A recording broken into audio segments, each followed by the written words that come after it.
Hey guys, welcome to Essentials of Spybaiting Part 2. In the first video, we captured more of the orientation of spybaiting, where it came from, its origin. This video, we're going to talk about the nitty-gritty, the idiosyncrasies to it, some modifications, some things that are happening on the professional side or the professional circuit in regards to spybaiting. So we're going to talk about the features of the spinbait. There's three different ones that we offer. So the Spinbait 80, the Spinbait 80 G-Fix, and the Spinbait 90 all possess 5 actions or traits, we call them. The first one is called strobing. This is the blades just rotating, and when the sun hits these blades, they actually cause a visual strobing effect. The next one is what we call the passive minnow vibration. Now the passive minnow vibration is also affectionately called shimmy. You'll see that in some of the other videos, but the bait will actually, when you stop, will start to shimmy as it falls down. This is built into the bait action, of the body of the bait. The third is body flash, or listing. This is when we retrieve the bait, we actually have the bait list from side to side. It will show a reflection from each side, but it's a much slower action. The next is micropulsing. This is also where the blades are incorporated. Because they're spinning, they cause a vibration or a pulsing effect. And it's very rhythmic, actually. The fifth is plume effect. This is where the props have caused turbidity to run along the body line of the bait. And it kind of trails out the bait as the bait is moving forward. These 5 actions are really important and key to the fish catching and also the success of the tournament anglers utilizing it for spybaiting. You know, I get asked often, David, what rod and reel can I use or can I get away with using for spybaiting? And I'm going to make it real simple. A 6.6 rod to a 7-foot rod will work just fine. Medium action, extra fast tip, I would prefer. That alone will take you through your tournament fishing for spybaiting. So Dio and I sat down and looked at several aspects that we wanted in a spybait rod. One was to have dual purpose, actually, not only for spybaiting but for finesse fishing. So we came up with 3 rods.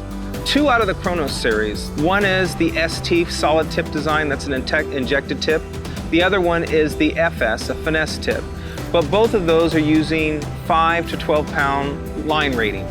The third one was the Steez, SVF model. Now this rod is the same length and uses the same line weight, but it's actually a much lighter rod, and I would say it's even more responsive. All 3 of these rods are excellent for spybaiting. So we're going to step into line connections. This is a real important piece to spybaiting. One connection that we use is called T-shotting. This is where you're using a braid and a floral connection.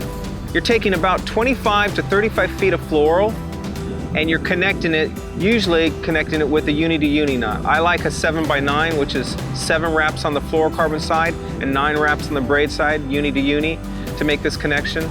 The benefits to T-shotting is simple. You have a 25-foot to 35-foot leader of fluorocarbon.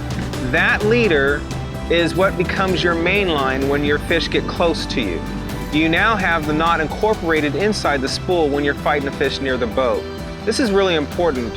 Years ago, guys were using much shorter leaders, 4 to 8 foot, and that knot was in between them. The other benefit to T-shotting is the braid. Braid is about, depending on what type of braid it is, but polyethylene braid is about 2% stretch. So now when you make a 100-foot cast, you're having very little stretch at a 100-foot cast. Fluorocarbon used as your leader has somewhere between 7 to 13% stretch or elongation rate. So now you're actually getting not only the stealth presentation, but you're making the connection and you're getting the sensitivity that you need. A great line connection, by the way, T-shotting. The other way to actually fish this is straight fluorocarbon, but I call it weight forward. This is where you take your spool, and a lot of American spools are very deep. They can take 200 yards of line. You take your spool and you fill the first half of it, or maybe the first 3/4 of it, with a backing, a braid backing, and then you finish it off, the last quarter, with fluorocarbon. What ends up happening is the fluorocarbon, because of its specific gravity, it's a lot heavier. It's about 40% heavier than nylon, it actually becomes forward on your spool. So when you make a cast, you have better inertia and much better release. You don't get the big heavy springing that takes place from having a lot of fluorocarbon on one spool. The pound test I recommend for you guys to start using is somewhere between 5 and 8 pound test depending on the lure, the model.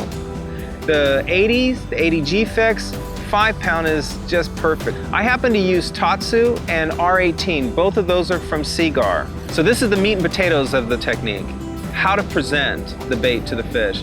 Remember, years ago, finesse fishing in water columns for suspended fish took tiny little baits, light line, and you basically kind of strolled that bait along that water column.